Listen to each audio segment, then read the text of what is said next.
पिछले वीडियो में हमने जाना था कि किंडल सॉफ्टवेयर या ऐप को कैसे इंस्टॉल कर सकते हैं, कैसे अकाउंट वहाँ बनाया जा सकता है। हालांकि वो अमेज़ॉन का ही अकाउंट वहाँ इस्तेमाल किया जा सकता है। अगर आपके पास पहले से ही है, नहीं है तो आप किंडल में जाके अपना नया अकाउंट ओपन कर सकते हैं। केवल आपका नाम और email ID, phone number, password की मदद से।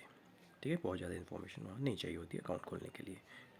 तो हम आगे बढ़ते हैं। आज इस वीडियो में जानेंगे कि किंडल जो कि एक ई बुक्स को पढ़ने का एक ऐप है, इसको कैसे इस्तेमाल किया जा सकता है और यहाँ से किताबें कैसे ख़रीदी जा सकती हैं।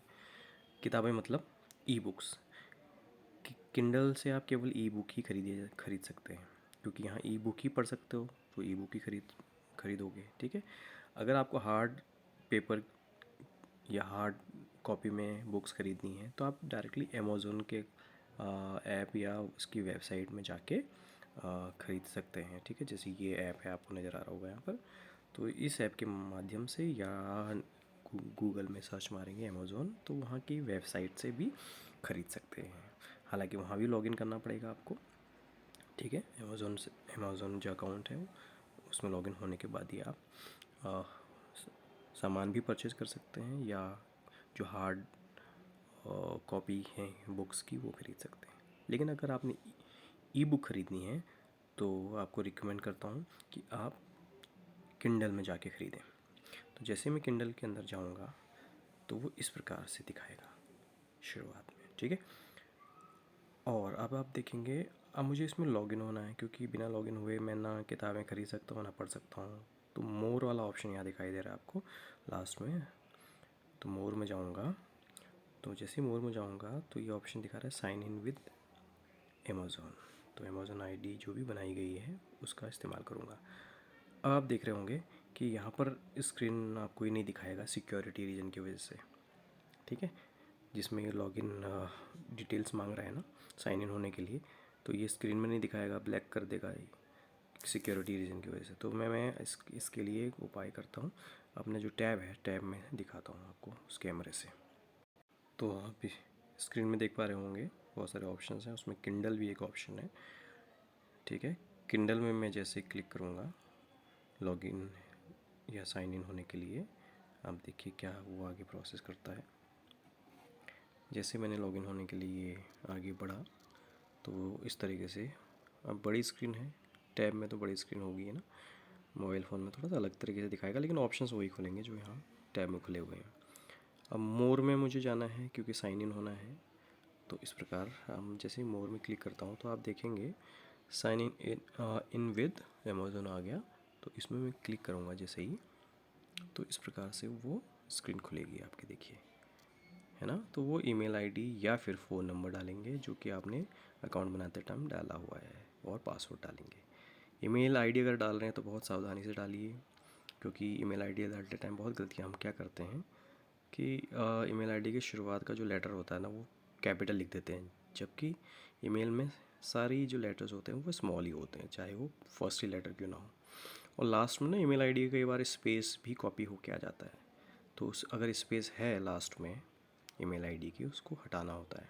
ठीक है, फिर इस प्रकार से हम लॉगिन हो जाएंगे। अब मैं लॉगिन होके दिखाता हूँ आपको। देखिए जैसे ही मैं लॉगिन होता हूँ तो यहाँ पर ऑप्शन आ गया, देखिए साइन आउट का। इसका मतलब आप समझ जाइए कि आप साइन इन हो चुके हैं, आप अकाउंट के अंदर आ चुके हैं। साइन आउट जब बाहर जाना हो आपको तब उसके लिए है ये ऑप्शन। ठीक है, अब मुझे कोई किताब ख़रीदनी है सपोज़, तो मैं क्या करूँगा कि सर्च, जो ये ऑप्शन है आपका सर्च दिख रहा है आपको, सर्च बार में सर्च करूँगा। जैसे कि मुझे मान लीजिए संचार कौशल की किताब ख़रीदनी है, जैसे आपको वो किताब लेनी ही है आपके सिलेबस के अकॉर्डिंग। सिलेबस के अलावा भी जो भी किताब ख़रीदनी है वो यहाँ से आप सर्च कर सकते हैं। आप देखिए ये लाइब्रेरी में दिखा रहा है, क्योंकि मेरी लाइब्रेरी में ये ऑलरेडी है, ख़रीदी हुई है। ठीक है, इसलिए मेरी लाइब्रेरी में, आपकी लाइब्रेरी में नहीं दिखाएगा, आपको ख़रीदनी पड़ेगी अलग से।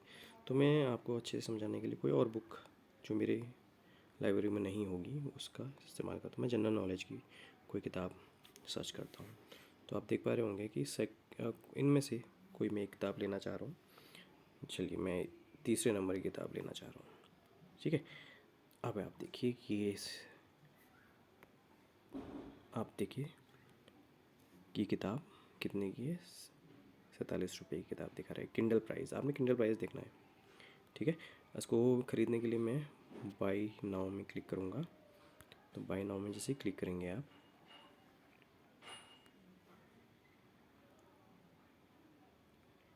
तो ये ऑप्शंस दिखाने लग जाएगा आपको, पेमेंट के ऑप्शन। और पेमेंट आप अपने अमेज़ोन पे से भी कर सकते हैं अगर आपका अकाउंट पहले से ही है, उसमें बैलेंस है। अदरवाइज़ आप ये वाला ऑप्शन चूज़ करेंगे, चूज़ अनदर वे। जैसे अनदर वे में जाएंगे ना, आपके पास ढेर सारे ऑप्शन खुल जाएंगे, यूपीआई, एटीएम कार्ड और नेट बैंकिंग का। लेकिन मुझे लगता है ये अभी ही स्क्रीन फिर से ब्लैक हो जाएगी क्योंकि सिक्योरिटी रीज़न है ना, क्योंकि यूपीआई आईडी आपकी सिक्योर होनी चाहिए, पासवर्ड सिक्योर होना चाहिए, इसलिए ये ब्लैक कर रहा होगा। तो इसलिए इसके लिए मुझे फिर से मदद लेनी पड़ेगी अपनी टैब की। ऑलराइट, टैब की स्क्रीन से दिखा पाऊँगा आपको कि ये जो बुक है सेम बुक है, वही जो मैं ख़रीदना चाह रहा था। अब मैं इसको बाई करना चाहता हूँ, तो बाई फॉर नाउ में करें क्लिक। जैसे मैं इसमें क्लिक किया मैंने, ये अब देखिए ऑप्शंस दिखा देगा। पेमेंट करने की बारी आएगी, ठीक है। पेमेंट करने के लिए ये दिखाएगा ऑप्शंस। पहला ऑप्शन आपका क्या है, यूपीआई है। आप गूगल पे, फ़ोन पे, किसी की मत है ना, पेटीएम वगैरह किसी से भी पे कर सकते हैं।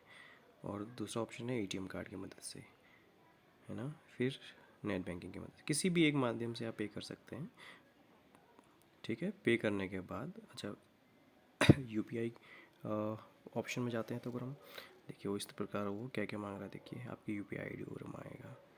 और अगर आप एटीएम की मदद से पे करते हैं तो एटीएम कार्ड नंबर, एटीएम में जो आपका नाम है वो, और उसका एक्सपायरी डेट, ये सब मांगेगा वो, ठीक है। फिर प्रोसीड टू बिलिंग एड्रेस कर देंगे आप। तो इस तरीके से आप बुक्स खरीद सकते हो। जैसे ही पेमेंट सक्सेसफुल होगी, किताब आपकी खरीदी जाएगी। जैसे ही खरीद देंगे, पेमेंट सक्सेसफुल हो जाएगी, वो फिर आपकी लाइब्रेरी में दिखाएगा। मैं बताता हूँ आपको कैसे। देखिए फिर से देखिए आप, लाइब्रेरी आपको नज़र आ रही होगी यहाँ पर, है ना। लाइब्रेरी का ऑप्शन है ये, इसमें क्लिक करते हैं तो वो सारी किताबें, हालांकि वो मैं किताब मैंने ख़रीदी नहीं थी, जनरल नॉलेज, वो आपको दिखाने के लिए मैंने बताया था, परचेज़ नहीं की थी मैंने, ठीक है। जो जो किताब मैंने ख़रीदी हैं वो सारी यहाँ दिखा रही थी। देखिए मैंने संचार कौशल की किताब भी ख़रीदी हुई है। ये सारी ई बुक्स हैं, ठीक है। तो संचार कौशल की किताब में अगर क्लिक करूँ मैं, देखिए ये ओपन कैसे होती है। अब मुझे पढ़ना है, मान लीजिए संचार कौशल, तो इस प्रकार ये खुली, डबल क्लिक करिए, खुल गई, और वही पेज खुला जो लास्ट में मैंने छोड़ा था, ठीक है। तो इस प्रकार आप अपने टैबलेट के माध्यम से या मोबाइल फ़ोन के माध्यम से किसी भी आप पढ़ सकते हैं। बस आपके पास किंडल सॉफ्टवेयर होना चाहिए, उसमें अमेज़ोन का अकाउंट होना चाहिए, ठीक है। तो आप इसको बड़ी आसानी से इस्तेमाल कर सकते हो, ठीक है। और ये तो केवल ई बुक्स को ख़रीदने के लिए या ई बुक्स को पढ़ने के लिए था, ठीक है। अगर आपको हार्ड कॉपी में ख़रीदनी है किताबें तो अमेज़ोन में डायरेक्ट जाइए, फ़्लिपकार्ट में डायरेक्ट जाइए, कहीं भी जो भी प्लेटफॉर्म आपको लगता है वहाँ से ख़रीदने के लिए उससे ख़रीदिए आप, ठीक है। लेकिन जहाँ पर हम बात करें ई बुक की, तो ई बुक के लिए किंडल का इस्तेमाल आप कर सकते हैं, ठीक है। हालांकि ये किसी प्रकार का इसमें कोई एडवर्टीज़मेंट नहीं है, किसी भी कंपनी का एडवर्टीज़मेंट नहीं है, बस सिंपली आपको एक एजुकेशन पर्पज़ के लिए ये चीज़ें बताई जा रही हैं। तो आई होप ये सारी चीज़ें आपको क्लियर हो गई हैं। तो मैं उम्मीद करता हूँ कि आप इसका फ़ायदा उठाएंगे और अपने भविष्य को संवारेंगे। ई बुक्स का फ़ायदा, एक तो किफ़ायती होती हैं, कम दाम में मिल जाती हैं, कम समय में उपलब्ध हो जाती हैं, है ना। हमारे पहाड़ों में किताबें आसानी से उपलब्ध नहीं हो पाती हैं, तो इस वजह से भी ये बहुत कारगर साबित होते हैं, या कह सकते हैं बहुत उपयोगी हैं हमारे लिए। और हमारे मोबाइल फ़ोन में होती हैं, कहीं पर ले जाने की टेंशन नहीं है ना, कि बैग में भर के लेके जाएंगे।